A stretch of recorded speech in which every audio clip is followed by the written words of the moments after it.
Welcome to LC Screen Talk. My name is Larry, and this is my review of Bad Moms.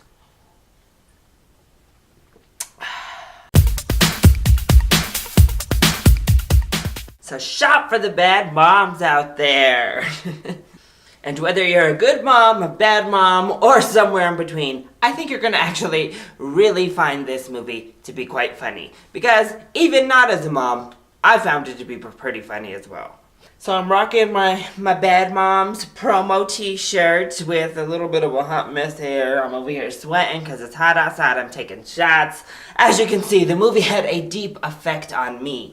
It allowed me to let my inner hot mess out for this reviewer. Just be a bad movie reviewer for the day, huh? But in all seriousness, I did have a lot of fun with this film. The comedy used here is pretty outrageous, it's pretty raunchy, it really pushes the envelope, but I think it does it in a really funny way. Catherine Hahn steals the show. I thought she was hilarious. Every time she opened her mouth, I gasped because what she said was pretty terrible, but also really funny. I also thought Kristen Bell was really funny. She played this weird little character, and I thought it really worked out until the very end. I didn't really like the last scene her character was in, because it's like, oh, we just completely righted the wrong her husband was doing with her doing a wrong right back. This is not how you solve problems, Kristen Bell. But she was still really funny.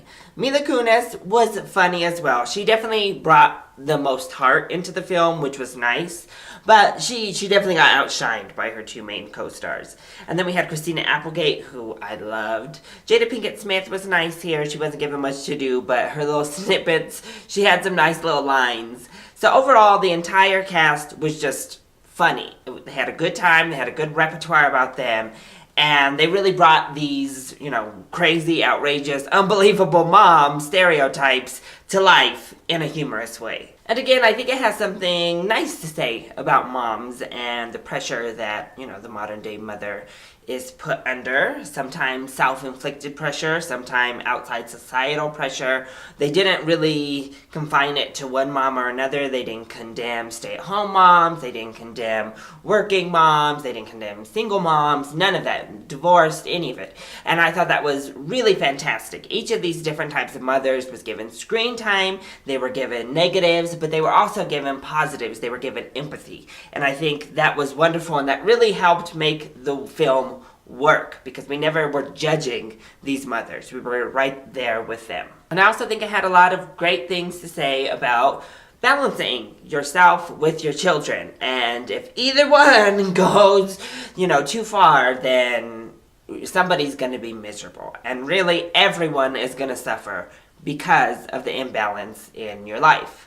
But really, the biggest positive I can give this movie, and the main reason I ended up leaving enjoying myself, was just because it was really funny. I had fun throughout the entire thing. I laughed, I enjoyed the characters, I enjoyed what was happening. So, I had a good time, and that's the biggest praise I could possibly give to a comedy.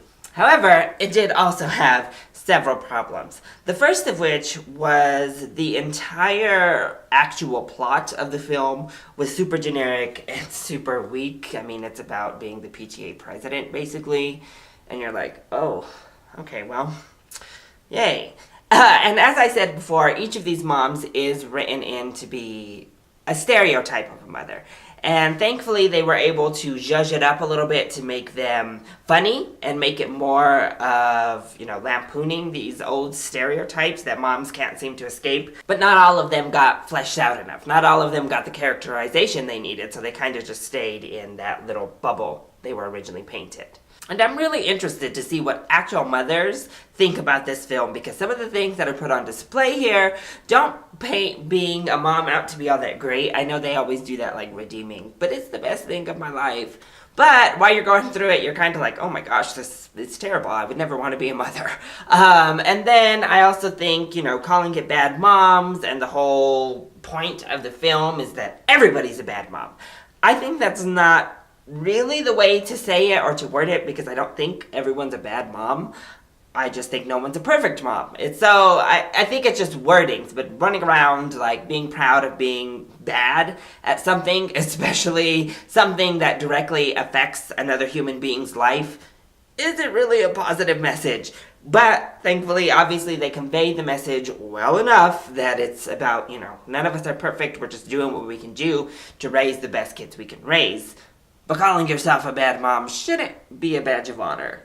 And there's this middle section with Mila Kunis's character where she really borderline is neglectful toward her children. That was a little bit uncomfortable to watch just because they did do a good job of creating a complete meltdown. Like, this person was going through some sort of midlife crisis, mental breakdown right before our eyes. And it really walked a fine line between being really, sad and you felt bad for the children, you felt bad for her, you felt bad for everyone involved, and being funny because they were able to inject that kind of humor into the film itself. And really, I think that's where the whole film kind of toes between being wildly inappropriate and being really funny. But I think it stays on the really funny for the majority of the time. And I think if you're looking for a comedy, if you are a mom especially, even if you're a dad, I think you're going to find this to be really a good time. And even if you're not, if you're looking for a nice raunchy comedy out right now, you could do a lot worse than Bad Mom. So I think this deserves a matinee ticket price. Go see this with your kids aren't around. Don't bring them to this. It's way too much for any children to be in the room for. But go see this when they're off at school, drop them at the babysitter's, whatever. But it's definitely worth your time to see it at a matinee showing. So, that has been my review of Bad Moms. I hope you enjoyed it. If you did, go ahead, click like down below and subscribe to the channel so you are always up to date on our latest videos. Also, join in on the discussion. Are you excited to see Bad Moms? And what is your favorite female-centric raunchy comedy? Let me know either in the comment section down below or hit me up on Twitter. And for all my easily offended and or younger viewers, don't worry. It was a shot of my drink of choice, Mountain Dew. I love you all so much for your support. Mwah! Thank you for watching, and I'll see you next time. Bye!